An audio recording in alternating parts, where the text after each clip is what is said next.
Israël, comment ça marche ? Vous allez adorer comprendre Israël. Israël, comment ça marche ? Sur Studio Kalita. Alors un Israël, comment ça marche, un peu particulier parce qu'on ne va pas vous donner une technique ou un mode d'emploi, mais tout simplement vous parler de l'expérience de parents qui vivent avec un enfant handicapé, un enfant autiste. Ils sont en Israël depuis de nombreuses années, ils sont francophones et ils ont 12 enfants. Voilà, il faut bien le préciser. Ils habitent dans on va dire, à 10 km de Jérusalem, dans un petit village charmant qui s'appelle Kochav Yaakov, voilà, un Yishuv, et leur 9e enfant a été diagnostiqué autiste avec un retard mental, c'est pas toujours le cas, et moteur. Voilà. Alors, bienvenue à vous deux, donc Jacques Shulamit et Michael Atlani. Ça va ? Bonjour. Baruch Hashem.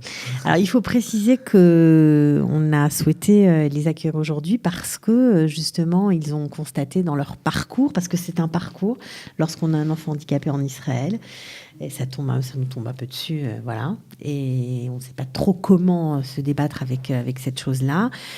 Eh bien, vous avez fait de nombreuses expériences, vous avez connu de nombreuses structures différentes, et puis vous avez fréquenté aussi des parents pour qui la chose était très, très difficile à vivre, et vous avez voulu témoigner. Exactement. En fait, on a décidé en fait de vouloir témoigner ces derniers temps-là parce que notre fille a 11 ans.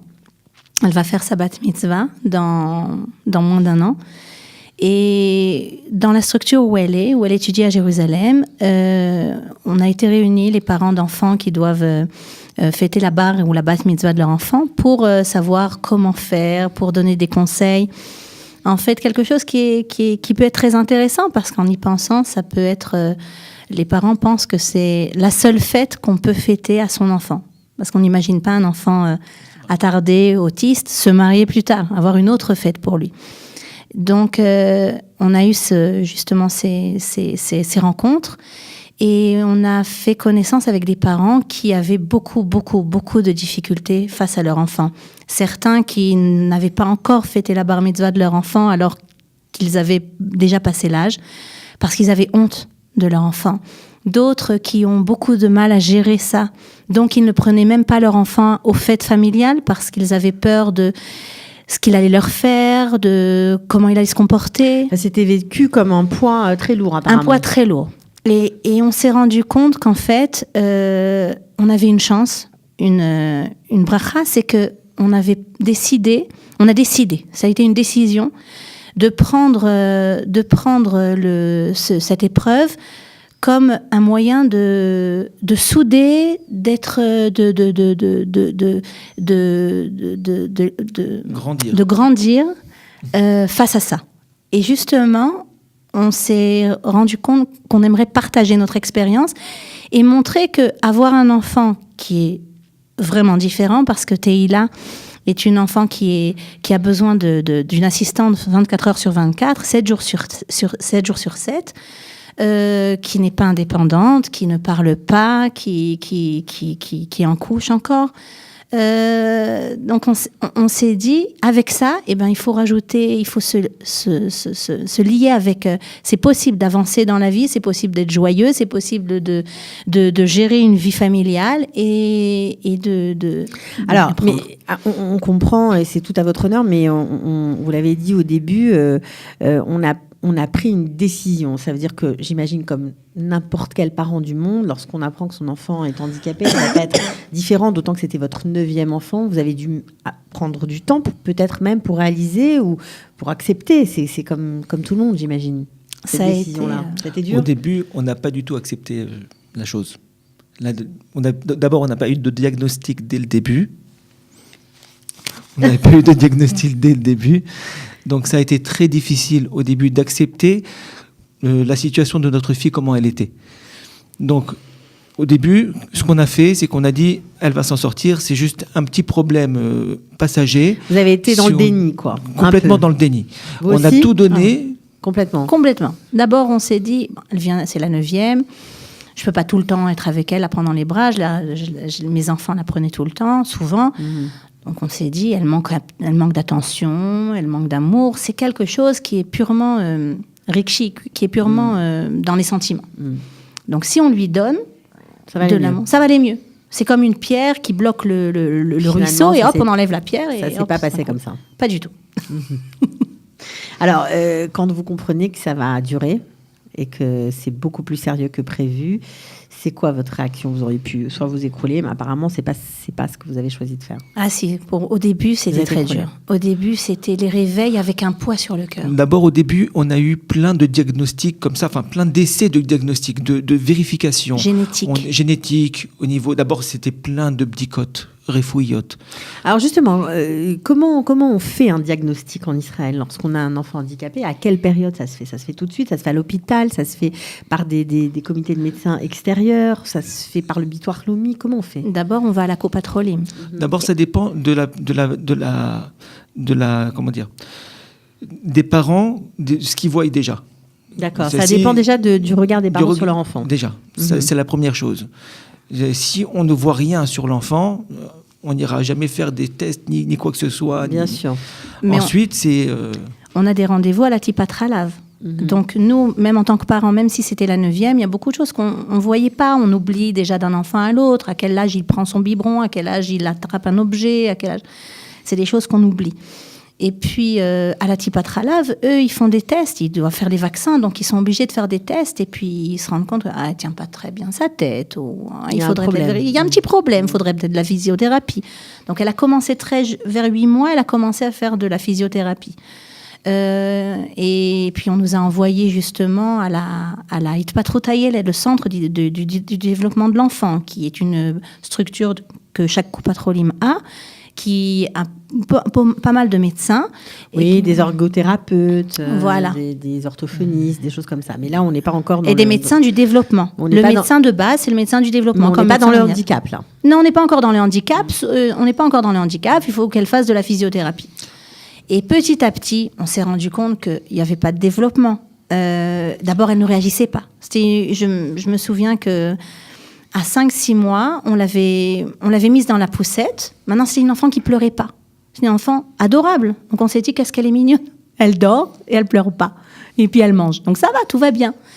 Et je me souviens qu'une fois, on l'avait laissée dans sa poussette et elle a passé toute la nuit dans la poussette à dormir. C'est-à-dire que, comme elle pleurait pas, elle s'est endormie. J'ai pas eu le réflexe de me dire, on va la mettre dans le lit. Je sais même pas ce qui s'était passé. Arrive, hein. Voilà, et puis elle a dormi toute la nuit. C'est pas normal, c'est pas une réaction normale. Un enfant ne peut pas passer toute une nuit à l'âge de 7 mois dans une poussette.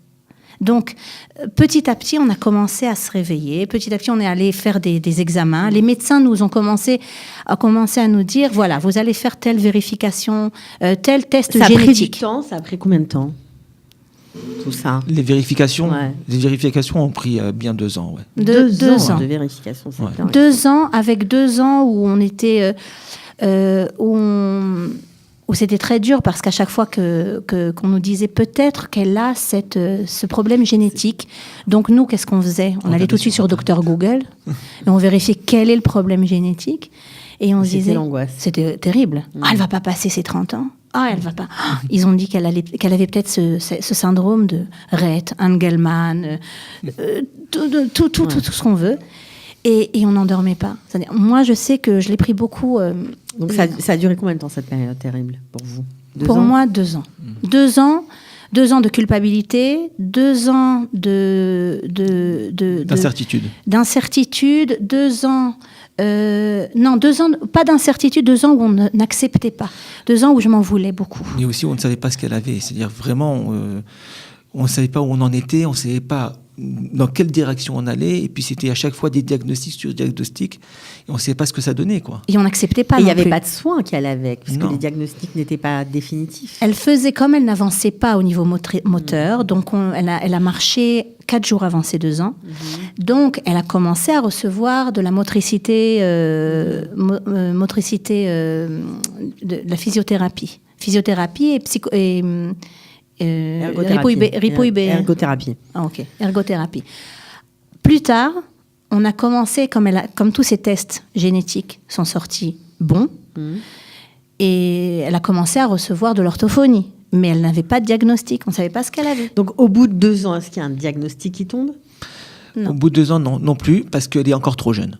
D'accord. Alors, qu'est-ce que vous décidez, vous? Quel a été le déclic, votre déclic pour prendre les choses autrement? Eh ben, d'abord, au début, on s'est dit, on n'a pas besoin de diagnostic, elle est comme elle est, et on va la faire avancer suivant les problèmes qu'elle a Nekudati, c'est-à-dire point par point. Elle a des problèmes moteurs, on va la booster au niveau moteur. Elle a des problèmes de...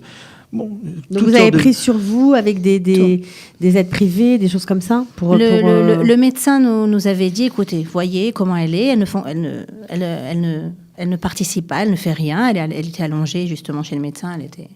Donc mettez-la dans une crèche tipoulite, dans une crèche spécialisée.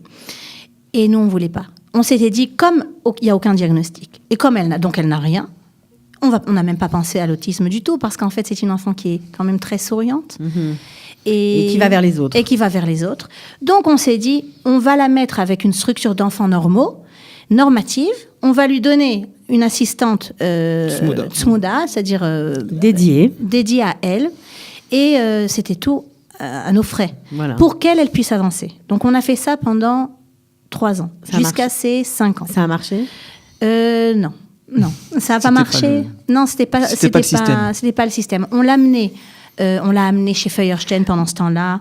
On lui a fait des tipoulim de psychanalyse, un système spécial. Ça a aidé, un petit moment, ça a aidé. C'est-à-dire, sur un certain plan, c'est-à-dire du fait qu'elle était un peu apathique, qu'elle ne bougeait pas, on pouvait la laisser quelque part, elle ne bougeait pas, elle ne faisait rien d'autre. Ça l'a dynamisé un peu. Donc ça l'a dynamisé, ça lui a donné un ratson, c'est-à-dire une volonté de faire certaines choses. C'est-à-dire elle n'arrivait pas à ouvrir les portes, donc elle n'ouvrait pas une porte. Mais après ce type-là, elle a ouvert les portes. Ça l'a aidé à vouloir dépasser les choses, dépasser les obstacles.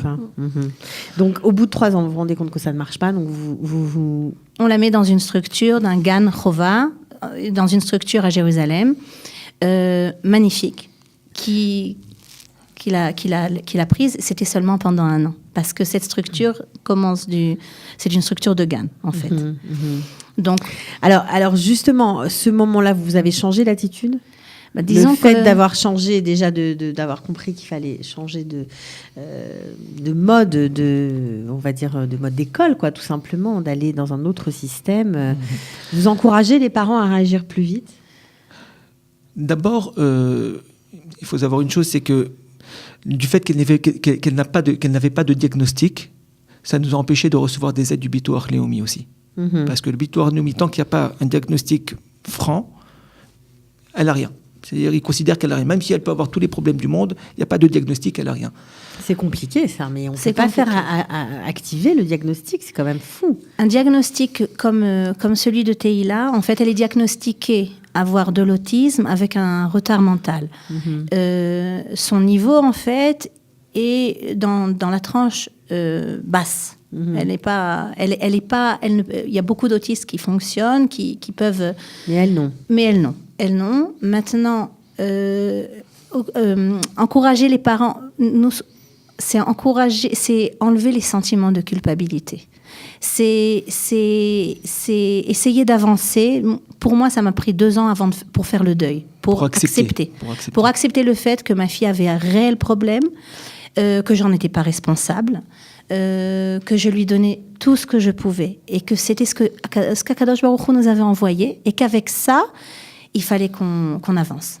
Et on s'est mis à avancer. Maintenant, c'est vrai que lorsqu'on nous a demandé de faire des vérifications pour voir si elle n'était pas sourde, par exemple, mon mari n'avait pas besoin de ce diagnostic. Moi, j'en avais besoin. Et je cherchais un nom. Et quand on nous disait peut-être qu'elle a tel syndrome, vous aviez besoin de vous raccrocher à quelque chose. J'avais besoin de savoir qu'elle avait quelque chose. Ce diagnostic d'autisme, on l'a reçu il n'y a pas très longtemps. Elle a 11 ans. On a reçu le fait qu'elle était autiste il y a 2 ans, peut-être. Et puis, les noms changent aussi. Hein. Les noms changent aussi. Les noms des diagnostics changent. Au début, ils l'ont appelé PDD. Je ne sais même pas ce que ça veut dire. J'ai toujours pas compris ce que ça voulait dire. Mais c'est bon. En gros, ça veut dire retard mental. elle était... Non, problème de communication. Problème de communication, c'est PDD. Bah, tu vois. En tous les cas, ils l'ont décrété. Et c'est c'est ce diagnostic-là de PDD qui nous a permis d'abord de recevoir des aides du Bito Arléomi et qui a déclenché aussi déjà la Ma'arichet, le système qui s'est mis en place. Quoi. Okay. Et pour vous permettre qu'elle soit mieux suivie, évidemment. Alors, vous connaissez forcément bien les structures spécialisées. Il y en a beaucoup en Israël. C'est très différent de la France. On a une grande chance en Israël, c'est que les enfants différents sont très bien pris en charge. À Jérusalem, je ne sais pas combien il y a de structures, mais il y en a pas mal. Il y a des structures pour les enfants attardés mentaux, pour les enfants autistes et attardés mentaux, pour les enfants qui sont handicapés moteurs, les enfants qui sont trisomiques, pour les enfants qui sont trisomiques et qui peuvent être dans une structure avec des enfants normaux. En Israël, on a vraiment cette chance-là. Une panoplie de structures et se balader dans la rue avec un enfant différent, c'est pas aussi difficile qu'en France. On a beaucoup de gens qui sont prêts à aider. Bon, il y a des gens qui ont aussi un regard un peu bizarre et puis qui savent pas comment aussi appréhender la chose. Mais en règle générale, il y a toujours une bonne volonté des gens dans la rue, ce qui est important. Alors, juste pour aider peut-être ceux qui nous écoutent et qui sont dans le même cas que vous, on va citer quelques structures. Je pense notamment au GAN, Eddie Shore, où votre fille était.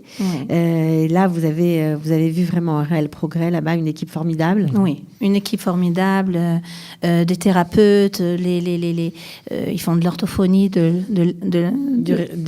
l'ergothérapie.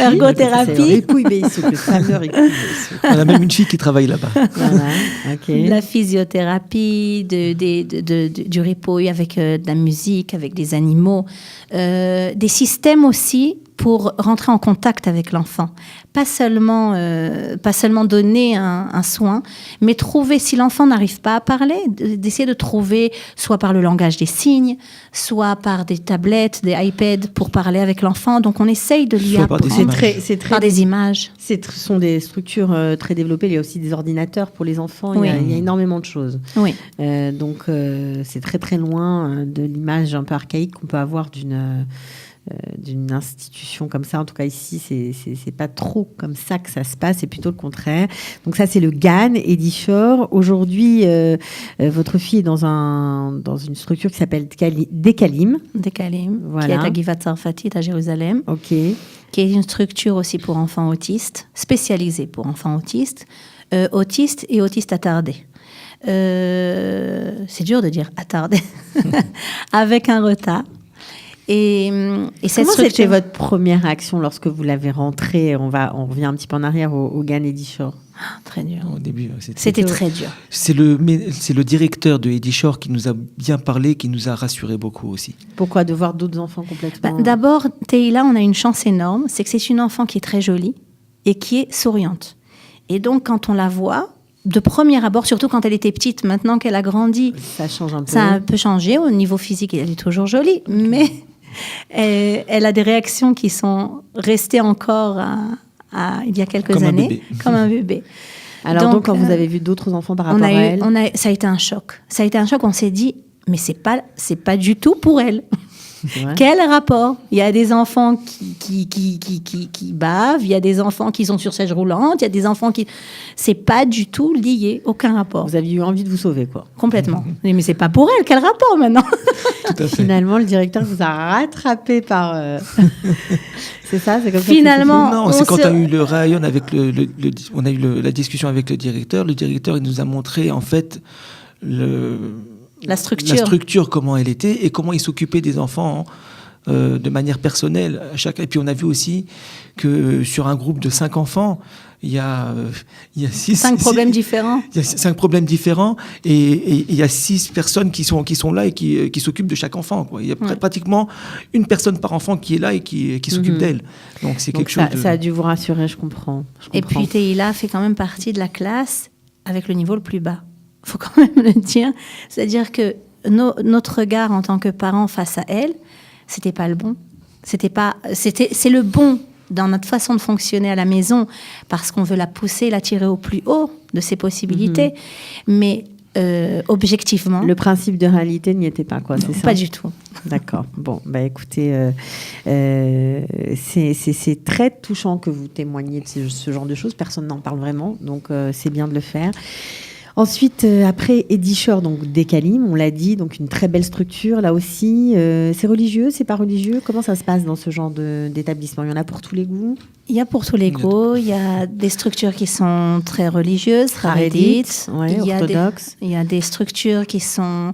Dekalim n'est pas considéré comme Torani, mais pourtant c'est religieux. C'est-à-dire que c'est quoi? C'est les gens qui mettent leurs enfants qui sont religieux, mais la structure ne l'est pas forcément? Non, les gens qui s'occupent, justement, il y a un peu de tout. La structure est mixte. Il y a des enfants qui sont filles, qui sont garçons. Il y a des morim comme des morotes, qui sont filles et garçons. Des professeurs. En règle générale, les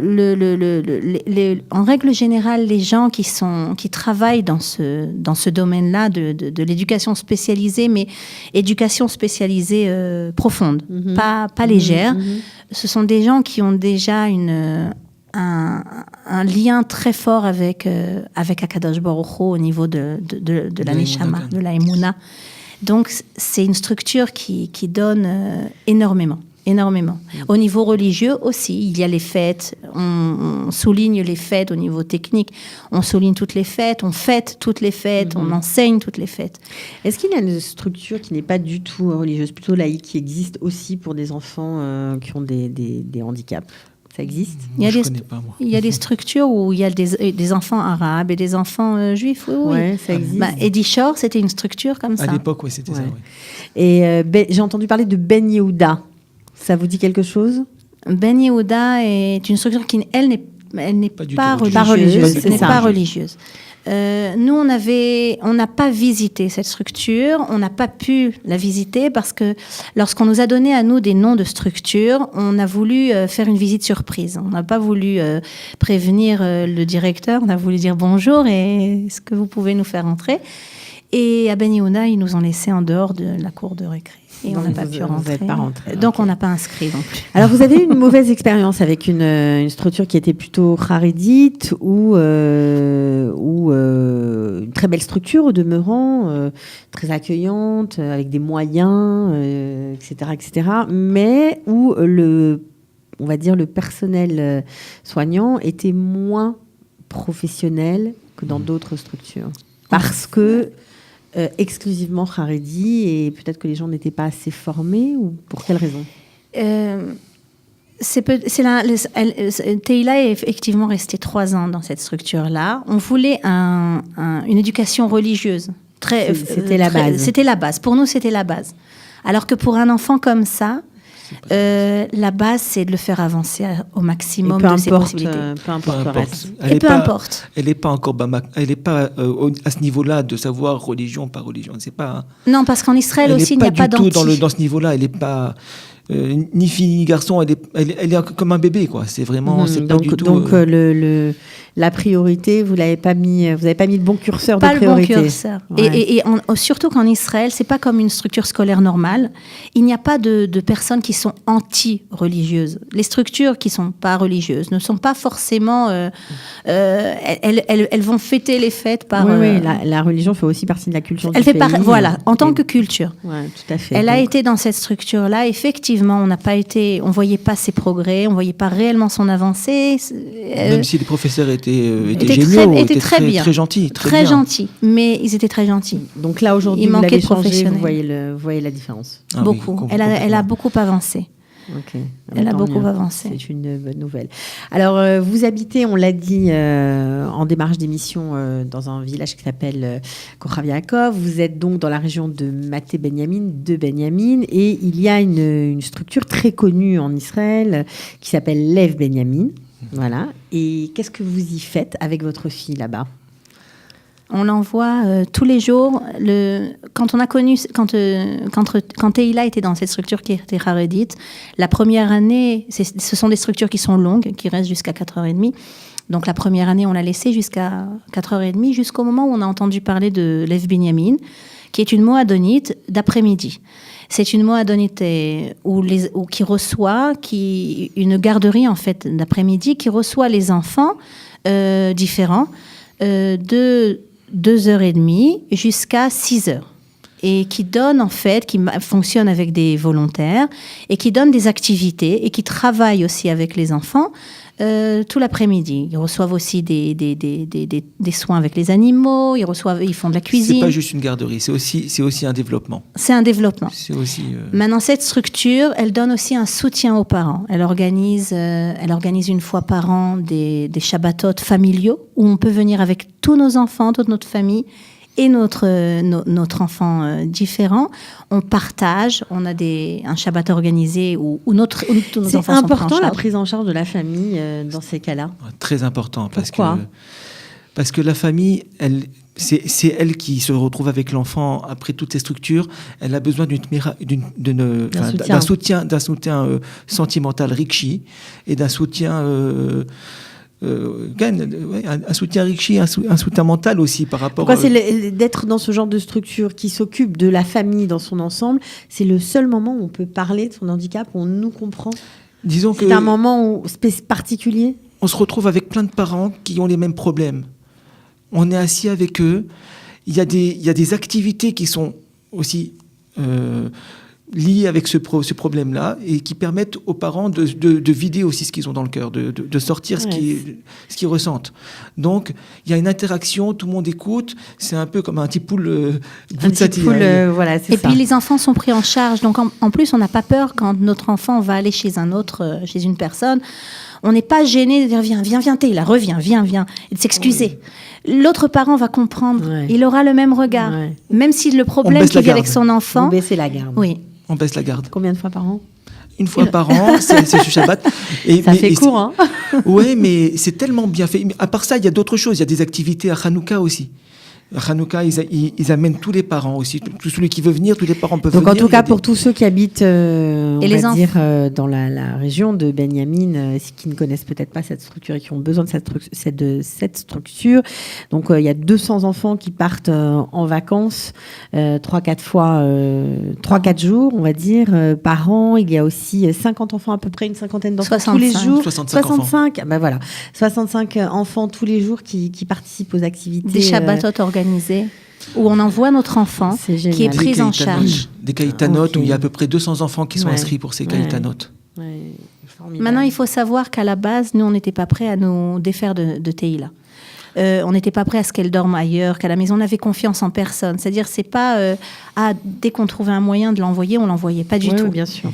Et c'est une structure, en fait, où on a une totale confiance, où il y a une jeune fille qui, elle, s'occupe totalement de Teïla. Il crée même des liens entre le métapel et le métoupal, c'est-à-dire entre la jeune fille qui s'occupe de Teïla et Teïla, quoi. Bon. Il y a un lien spécial qui se crée. Alors, en tout cas, on était vraiment ravis de vous accueillir, de vous donner la parole pour parler d'un sujet dont on ne parle pas beaucoup, de justement comment gérer le handicap en Israël, quelle structure existe-t-il.